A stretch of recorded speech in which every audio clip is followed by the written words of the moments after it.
pledge myself to a new deal for the American people. Newly elected President Franklin Delano Roosevelt faced the greatest economic crisis in American history. 3 years into the Great Depression, unemployment stood at a staggering 25%. The nation's banking system was on the verge of bankruptcy, and public confidence was zero.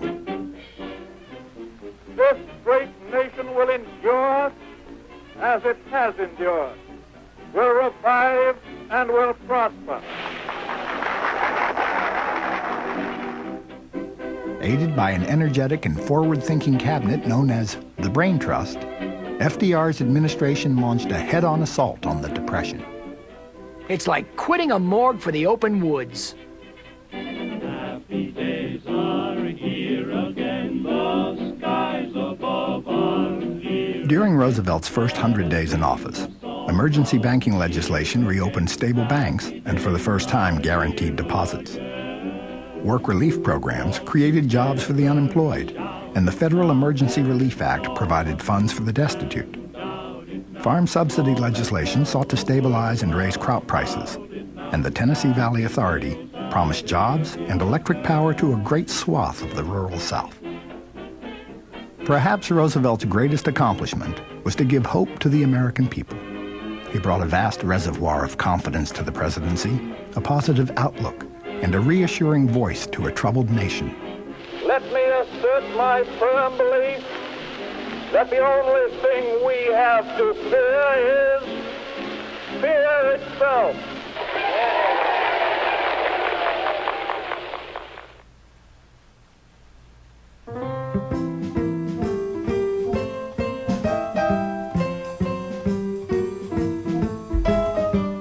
My parents loved Franklin Roosevelt, not because the New Deal affected them so much in any special way, but because of the fact that they had the impression that he was not against African Americans.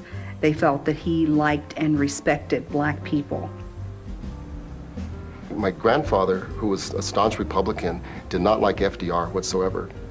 When I would talk to my grandfather and he would tell me stories about working for the CCC and working in the CCC camp, I'd say, well, you know, FDR is the one who gave you this job and you don't like him. He'd say, oh no, he was a communist. Meeting him was like uncorking a bottle of champagne.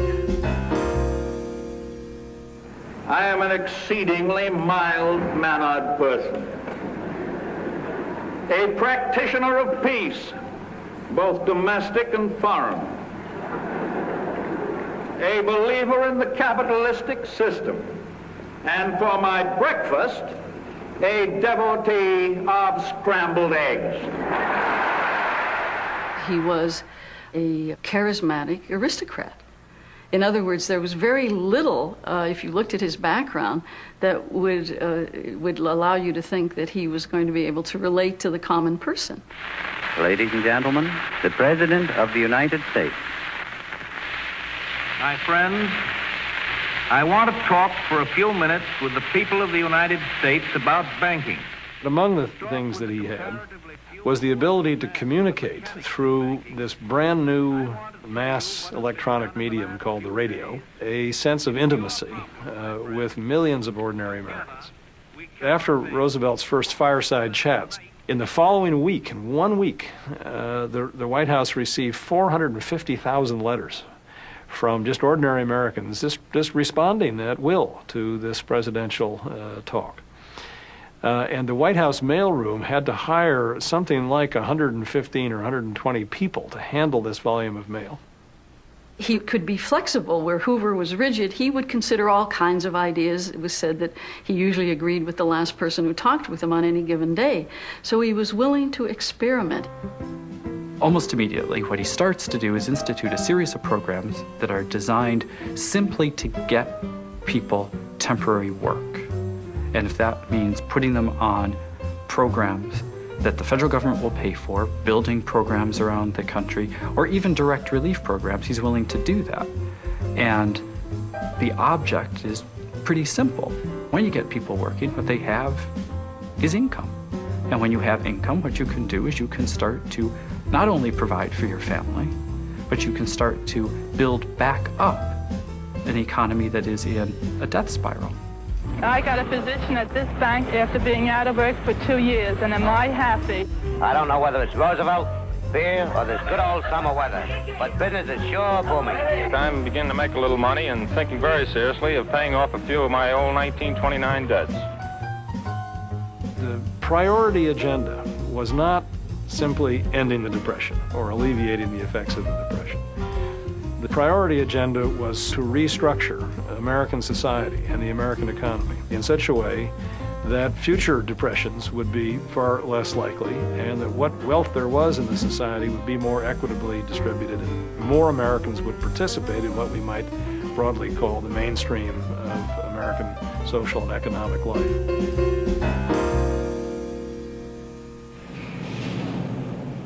To this end, in 1935, Roosevelt backed the National Labor Relations Act, or Wagner Act, that put the power of the federal government behind workers' right to organize. The Wagner Act made illegal many of the anti-union and discriminatory and violent activities of managers against workers. It said that it was in the national interest to form trade unions, and that the rights of workers to free speech, to assembly, will be protected within the bosom of the corporation itself, within the bosom of the workplace itself. This is, in fact, a very radical extension of government power. Think about it for a moment. If you have a factory in Birmingham, Alabama, imagine the racial divisions that exist there. Imagine the difficulties of black and white workers in Birmingham voting anywhere, outside the factory, in it. And imagine federal officials coming to that steel plant in Birmingham and having a ballot box in which blacks and whites themselves are voting secretly and are voting against their traditional, foremen and superintendents who've been running that show for 60 years. That has a tremendously democratic potential. All we wanted was a president who would hold the light for us while we went out and organized. From all of you good workers, good news to you I'll tell, of how the good old Union has come in here to dwell. Which side are you? With corporations and politicians wary of the new Wagner Act, organized labor itself reached a defining moment. Long dominated by the skilled craftsmen of the American Federation of Labor, a new mandate was proposed to organize all workers together, skilled and unskilled. It's one of the famous moments in American organized labor history. 1935 convention, John L. Lewis, who's this big, burly guy with this wild hair and kind of one giant eyebrow across his forehead, gets up at the convention and he says, the time has come to organize the working people of America. The president of the Carpenters Union gets up and he says, John, nice speech. We're not going to do that. We've never done that. We're not doing it now. Now, John L. Lewis is a reasonable kind of guy. He just hears an opposing opinion, throws himself at the president of the Carpenters Union, hits him in the face. They start swinging away at each other. They're rolling around on the floor of the AFL convention. The other delegates rush over and separate them. John L. Lewis gets up, he brushes himself off, he walks out of the AFL convention, and he never comes back. He then forms a new labor federation, the Congress of Industrial Organizations, the CIO, whose sole purpose is to organize the major industries of America, which means organizing unskilled workers. This union maid was wise to the tricks of company spies. She couldn't be fooled by a company stool. She'd always organize the guys. She'd always get her way. Though the first strikes were planned for the steel industry, workers at the General Motors plants in Flint, Michigan, jumped the gun. What they decided to do is stage a sit-down strike. In other words, what they did, instead of leaving the plant, they sat down right inside the plant and they said, we're not leaving until we get the union recognition from General Motors that the federal government says we have a right to have. And that's a dramatic thing to do. What it also is, it's an incredibly good tactic, because it means that General Motors can't run its plant. And suddenly this huge General Motors empire that stretched all around the United States was starting to creak. It was having a hard time maintaining production. And finally, General Motors had no choice. And so in February 1937, they recognized the right of these workers to form a union called the United Automobile Workers. That was the largest industrial corporation in the world, brought to its knees by a handful of guys inside their plan. When that happened, the floodgates were open for the CIO. Fellow workers, we want peace and prosperity in this country here. That's what we're fighting for, and that's what we're going to have. Chrysler, U.S. Steel, and General Electric soon followed. And though there were notable holdouts, by 1939, the core of industrial America was organized. For many workers who remained outside union protection, Congress passed the Fair Labor Standards Act, which set a minimum wage, maximum hours, and finally curbed the use of child labor. These worker protections were protested on both sides by those who thought they went too far and those who thought they didn't go far enough in covering all workers. But for all its flaws, New Deal labor legislation forever altered the landscape between labor and business and the government's role in their relationship. When there's no question anymore that it's going to stay, American working life was utterly different. Ordinary people, for the first time, feel a direct connection to their government. They feel it's their government. This was a moment in time when the working class felt they had a stake in their government and their government had a stake in them.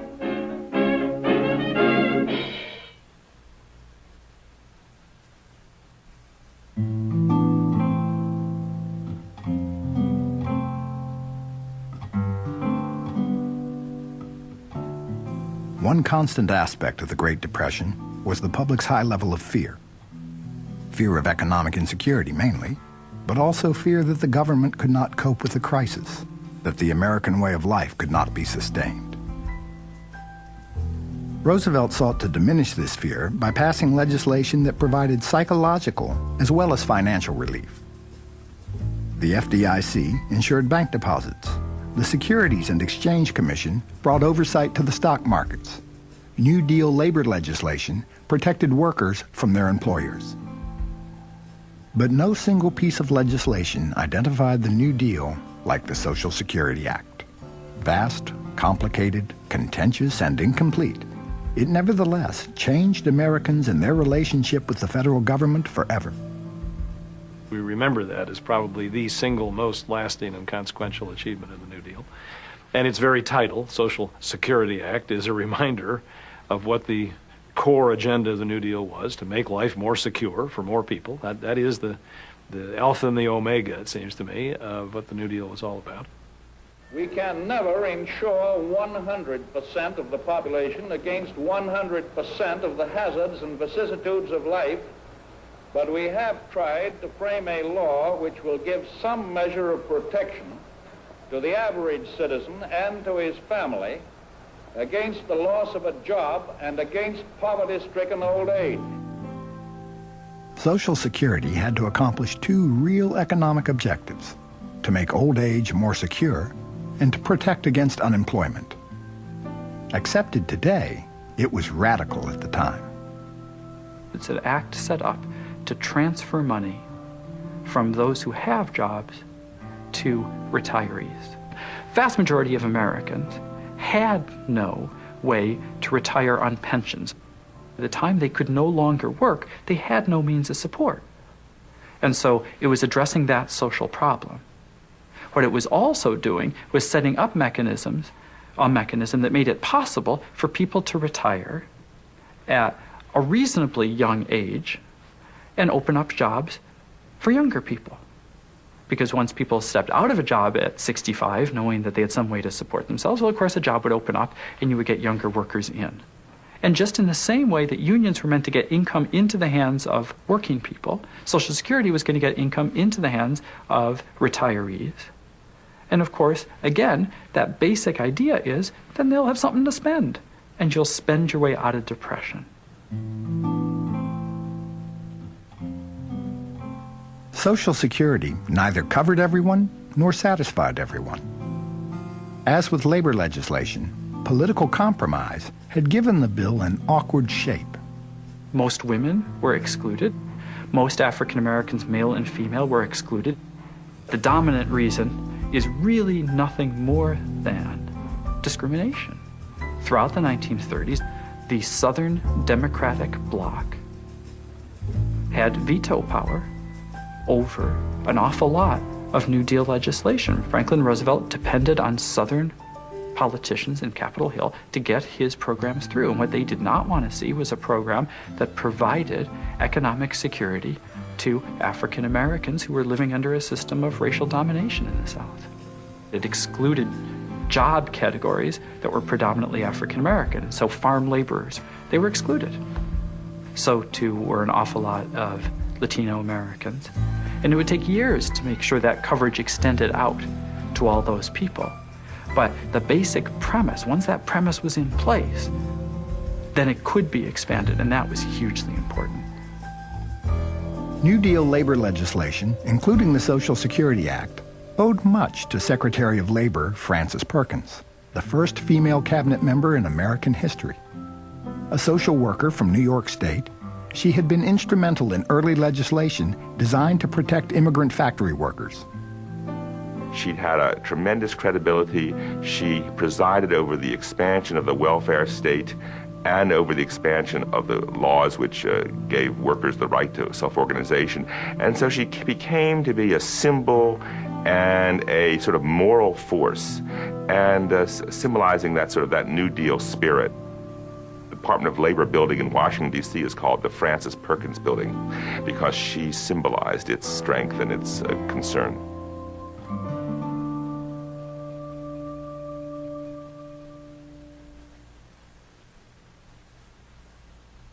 Happy days are here again, the skies above are clear again. Let us sing a song of cheer again. Happy days. The New Deal greatly expanded the role of the federal government in the economy and in the working lives of Americans, and in that way alone changed the course of U.S. politics in the 20th century. It also forged an unlikely yet powerful political coalition, merging the traditionally Democratic South with new elements of the population just coming into their political maturity. Roosevelt puts together an electoral coalition which dominated American political life for a long generation thereafter. It's a coalition that brings together various European-based ethnic communities whose political participation had not been particularly high before the 1930s, Polish Americans, Italian Americans, so on and so forth. People who had been just on the verge of making it into the American middle class. Sometimes they're referred to as the working class elite, the immigrant groups, some segments of the black community, women. It was a coalition waiting to be organized, basically, and waiting to follow someone who looked like he might lead them out of the Depression. And so it came together very naturally by 1936. Most of these groups were adversely affected by the Depression, but each had its own reasons for turning to Roosevelt and the Democrats. Organized labor becomes critical to the New Deal and the Democratic Party almost immediately after the Wagner Act is passed. They needed to support the Democratic Party, both to reward the Democratic Party for the Wagner Act and to make sure that those protections stayed there. Native Americans also saw some concrete benefits from the New Deal. An interesting person who became a champion of the Indians, but even though he had his own critics too, was John Collier. What he did as Commissioner of Indian Affairs was to introduce something called the Indian New Deal, the Indian Reorganization Act of 1934. And so what this did was to develop tribal constitutions and charter their communities. It recognized the self-government that was there, increased education, increased health benefits. Overall, it's the most progressive period of Indian history. Let Jesus lead you and Roosevelt feed you. In a major political shift, African Americans en masse abandoned the party of Lincoln and aligned themselves with the Democrats and the New Deal. Part of it can be explained by these direct relief programs, which did filter down to the black community, especially in urban areas.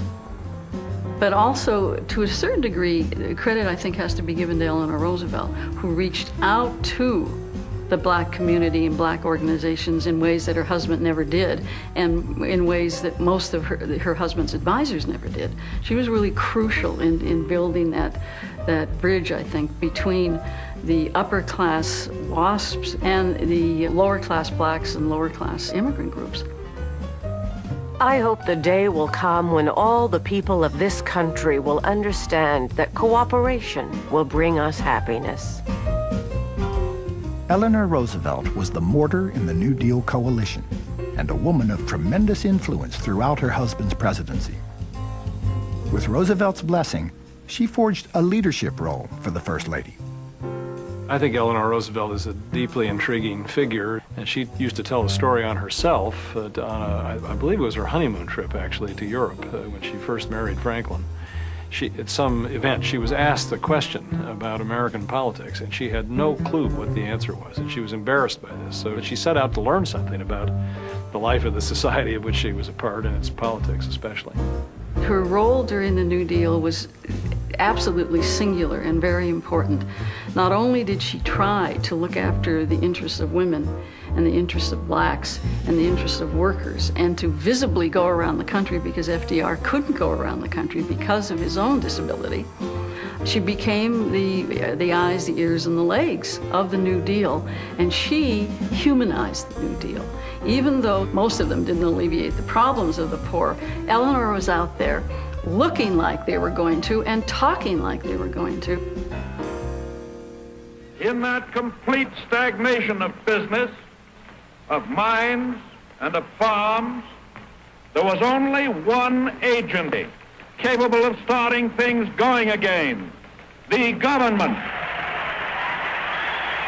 In 1937, flush with re-election and backed by a solid majority in both houses of Congress, Roosevelt overreached his power in an attempt to change the composition of the Supreme Court. In 1934 and 35, the Supreme Court began to strike down some of the early New Deal legislations, and that enraged Roosevelt.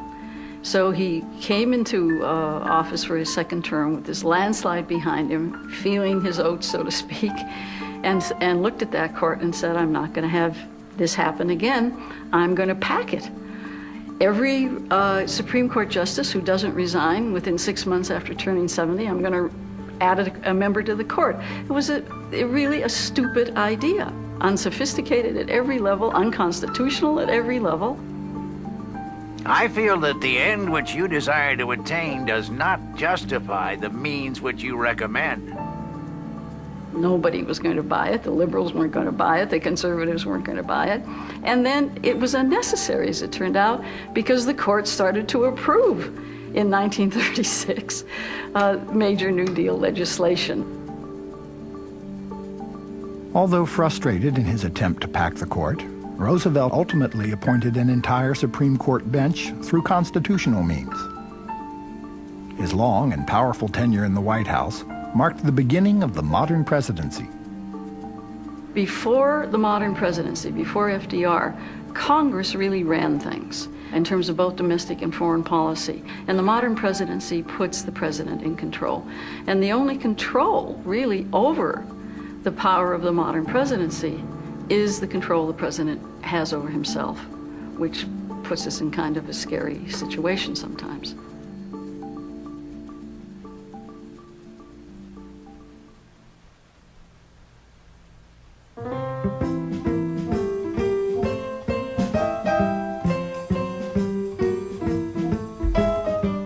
Like a National Museum exhibit, America is dotted with the buildings, roads, murals, sculptures, and dams of the New Deal era. Taken together, they tell a story of great strife and hunger, lost hope, buttressed by a man and an administration committed to lifting a country up out of misery, forever altering the path of the American journey. Theodore Roosevelt and Woodrow Wilson signal the expansion, the amplification of the role of the president in the American political system. But Franklin Roosevelt is clearly the person who makes that a reality in quite a measurable way. And the presidency becomes an enormously important institution, not least of all because the executive branch now administers an institutional apparatus that is umpteen times larger than it was before the New Deal. I think that the New Deal set the terms for political debate in the United States in every election, every political dispute since then, because we still debate issues that were raised in the New Deal. That is the nature of taxation, the nature of employment, the nature of regulation. It made people see their world in a new way. What one auto worker said was that the major transformation for him at work was that now he could tell his foreman that he thought he was a son of a bitch. And that was something you didn't dare do in the 1930s. And that's a big deal, because suddenly you don't feel anymore that you're a second-class citizen. That's what the New Deal and welfare state legislation and the union movement did for millions and millions of people. If the test of the New Deal's success was its effectiveness in doing battle against the Depression, on that score, it flunks badly. But if the test of the New Deal's effectiveness is, did it leave in place thereafter an institutional structure that prevented another catastrophe of this sort, and that ushered more Americans into the mainstream of American life, and that made American life in all ways and across the board more secure, more safe, more predictable, then I think it has to be judged an enormous success. The New Deal has to be recognized as an instance of truly consequential political creativity of the sort that happens very rarely in this or any other society.